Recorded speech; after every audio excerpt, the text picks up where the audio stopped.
Salut les amis. Nous espérons que vous allez bien. On est ravis de vous retrouver aujourd'hui pour une nouvelle vidéo où on va parler de complicité et de dépendance affective. C'est parti.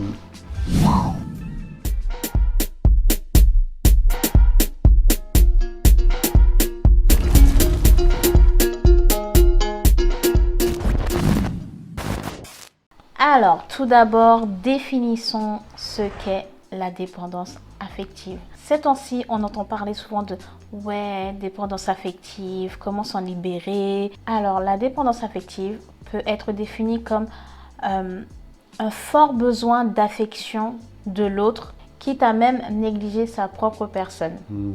La dépendance affective est définie comme le fait de ne pas pouvoir, sur le plan psychologique, se donner de l'affection à soi-même et vivre pour soi-même.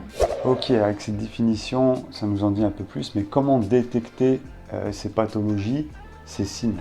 On peut détecter la dépendance affective avec un de ces premiers signes qui est avoir du mal à prendre ses décisions seul, par exemple. On a toujours besoin de l'approbation de l'autre. On ne peut pas faire quelque chose par nous-mêmes. Un deuxième signe, la personne doit toujours compter sur les autres pour assumer les responsabilités importantes de la vie, comme les revenus, les gestions administratives, etc. Cette personne ne peut pas prendre, ça rejoint un peu le premier point, ses décisions seule, et notamment les décisions importantes. Puis un troisième point aussi, c'est que la personne qui est en situation de dépendance affective, elle aura toujours peur de froisser en fait l'autre en face d'elle. La personne qui lui procure en fait cette sécurité affective, elle va toujours être d'accord avec la personne. Elle va jamais oser entre guillemets fâcher la personne parce qu'elle aura peur de perdre en fait l'amour et la présence de. Elle veut pas confronter en fait ses idées quoi. Exactement, voilà, elle veut pas confronter ses idées parce qu'elle se dit si je fais ça, je vais perdre sa présence. Pour rebondir un peu sur la même idée, elle porte toujours la responsabilité du couple. C'est-à-dire que peu importe ce qu'il va y avoir, ce sera constamment et toujours de sa faute. Du coup, elle se sentira toujours dans l'obligation de satisfaire les désirs et les besoins de l'autre. Comme tu as dit, dans le couple, elle va porter cette charge, quoi qu'il se passe en fait. Et même si elle souffre... Sa souffrance passera après. Voilà, sa dépendance sera tellement en première ligne que ses besoins à elle passent au second plan.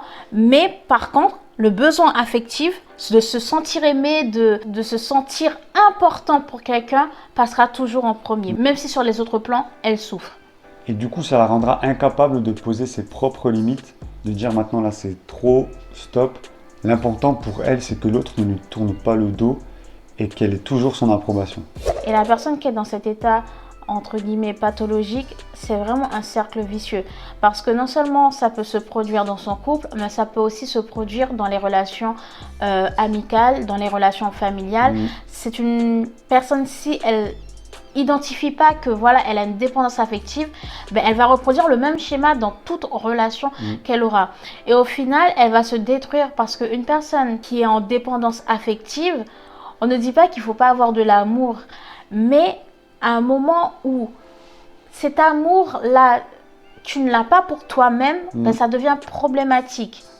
Ça devient problématique parce que tu te fais souffrir, mais tu fais souffrir l'autre aussi. Parce qu'il faut le dire, une personne qui vit avec une autre personne qui a une dépendance affective, à un moment donné, ça va impacter sur son moral, ça va impacter sur sa personne.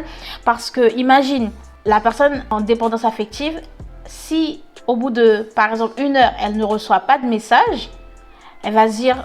Ok, tu fais quoi? Qu'est-ce que tu fais? Pourquoi tu m'envoies pas de message? C'est bon, tu penses pas à moi, tu m'aimes plus. Et l'autre va à un moment se donner. C'est pour ça que des couples ne tiennent pas parce que certaines personnes ne règlent pas ce problème de dépendance affective avant de s'engager dans une nouvelle relation et reproduit exactement les mêmes erreurs. Et après, la personne en dépendance affective va se dire j'attire toujours les mêmes personnes qui ne m'aiment pas. Mais en fait, non, c'est pas ça. C'est pas que les personnes ne t'aiment pas, c'est que tu as un problème de dépendance affective, c'est que tu n'as pas réglé ce problème. Et donc, quand tu t'engages dans des relations, les personnes avec qui tu es, ben, ça les étouffe et ça les fait fuir. Mais sache que c'est pas parce que tu es en dépendance affective que tu ne peux pas guérir, que tu es condamné à refaire les mêmes erreurs. En fait, il faut que tu identifies les points. Tu peux te dire, ben voilà, aujourd'hui dans ma relation, est-ce que je suis en dépendance affective? Est-ce que je peux passer une journée sans parler avec l'autre et en rentrant le soir, ben on échange. C'est pour ça qu'il faut faire la différence entre dépendance affective et complicité. Exactement, et la complicité, c'est tout l'inverse en fait de la dépendance affective. Et on va contraster tout ça. La complicité, c'est se comprendre d'un simple regard, c'est rire ensemble et c'est surtout avoir un respect mutuel. C'est ne pas étouffer l'autre personne. Comme elle disait Beverly, c'est ok, on passe du temps chacun de son côté, peut-être que tu es au travail, etc. Mais c'est pas parce que ça fait 2 ou 3 heures que je t'écris pas que je ne pense pas à toi. Effectivement, la complicité, c'est un partage harmonieux. Il n'y en a pas un qui donne plus que l'autre, il n'y en a pas un qui reçoit plus que l'autre, c'est donnant-donnant, c'est dans les deux sens. Et c'est vrai que dans la dépendance affective, il y a ce côté où j'ai toujours besoin de l'approbation de l'autre et ça étouffe l'autre personne justement. D'avoir constamment en fait cette pression que celui-là qui est auteur de dépendance affective ne se rend même pas compte finalement.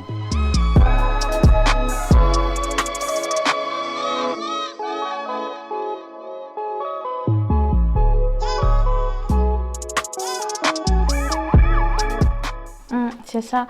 Ben parce qu'elle elle a toujours fonctionné comme ça. Elle se dit, bon ben, en fait, les personnes en dépendance affective, c'est leur définition de l'amour.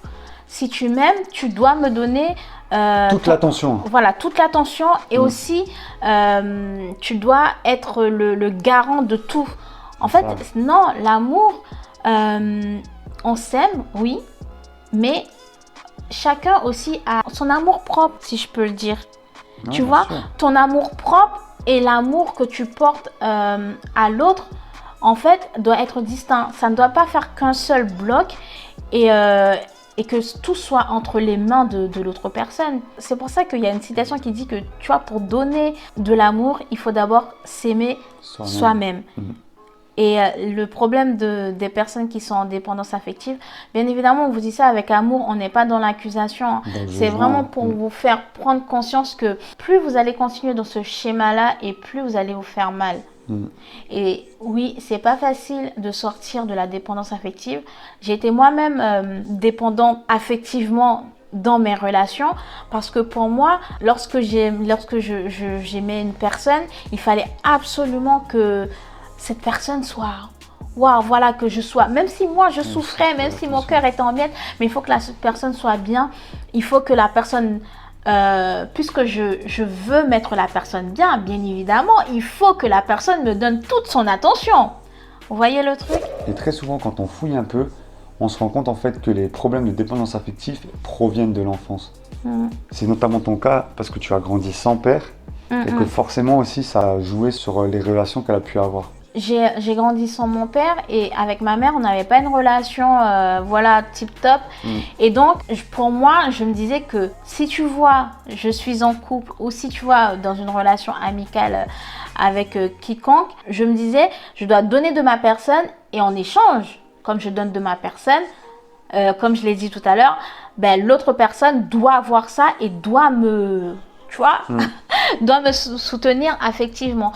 Et c'est un cercle vicieux. Hein. C'est un cercle vicieux parce que tu fais tout pour plaire. Quand tu vois, tu n'es pas au centre de l'attention, ben... Tu recherches l'attention. Tu recherches l'attention. Donc tu fais en sorte de te faire voir, de te faire remarquer. Et généralement, de procéder comme ça, c'est un peu forcer les choses, hein, finalement. Ouais. Et ben ça te dessert plus qu'autre chose. Et c'est pour ça que les personnes qui sont dépendantes affectives ont l'impression que ce schéma se répète, peu importe en fait les rencontres qu'elles font et les relations qu'elles ont. Mais c'est pourquoi ces relations en fait se ressemblent, c'est parce que tu répètes les mêmes erreurs finalement. Donc il faut vraiment faire ce travail sur soi, prendre du recul et dire attends, ça fait quand même 2-3 relations là où franchement l'issue est toujours la même, les problèmes sont toujours les mêmes, d'où ça provient. Et pour revenir sur la complicité dans le couple, ça se voit tout de suite. C'est ça. Ça se voit tout de suite parce que un couple complice, en fait, je vais parler en termes de lumière, il y a une petite lumière qui est allumée, tu vois, au milieu d'eux quand ils se parlent, quand ils échangent. Et là, tu dis, ben, en fait, c'est sain. La complicité, c'est tout ce qui est sain. Voilà. Tout ce qui est naturel, en fait. C'est naturel, c'est pas forcé, ça se fait comme ça, en fait. C'est pas calculé. Tout simplement, voilà. Ça se fait naturellement. C'est pas calculé. Et pour avoir une complicité, t'as pas besoin de mettre des choses en place, comme a dit Chérie. C'est naturel, c'est naturel. Alors que la dépendance affective, tu vas tout faire, mais tout faire pour que, ben, ouais, que le feeling passe. Alors que non. Et aussi, je pense que la dépendance affective, quelque part, ça te pousse à ne pas être toi, en fait. Ouais. Parce que tu cherches à plaire à l'autre. Je pense que nous, on peut le dire, la complicité, je ne sais pas si tu es d'accord avec moi, c'est accepter l'autre comme il est. Exactement. En fait, tu fais pas quelque chose pour te dire, j'ai envie d'avoir une complicité avec mon homme, avec ma femme, donc je vais faire ça pour avoir cette complicité. Tu l'aimes comme elle est, déjà, il faut se connaître, je pense. Il y a cette intimité-là à avoir. Une fois qu'il y a une intimité et que tu acceptes la personne comme elle est, la complicité naît naturellement. En fait, il faut rester dans le naturel. Tout ce qui n'est pas naturel, ben, à un moment donné, ça va coincer. On est peut-être radicaux sur ça, mais c'est vrai, tout ce qui est forcé, ben, à un moment donné, ça pète. Ça pète. Mais c'est comme dans les relations amicales, quand tu regardes. C'est ça. Les relations amicales, il y a des gens, tu leur parles, ça fait une semaine, tu as l'impression, ça fait toute la vie que tu les connais.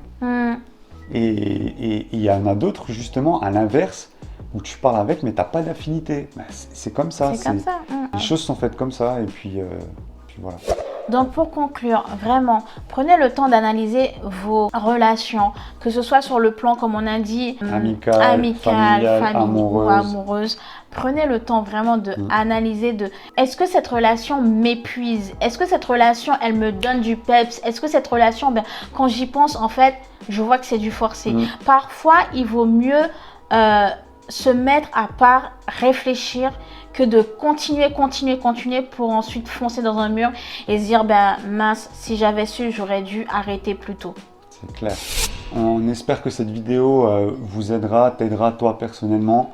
Si tu te sens concerné, si tu veux avoir des conseils, si tu veux nous faire part de ton histoire, n'hésite pas à nous écrire sur les réseaux sociaux. On est réceptif, on prendra le temps de te répondre, de prier avec toi aussi si nécessaire. Et on se dit à très bientôt pour une nouvelle vidéo. Soyez bénis. Ciao, ciao.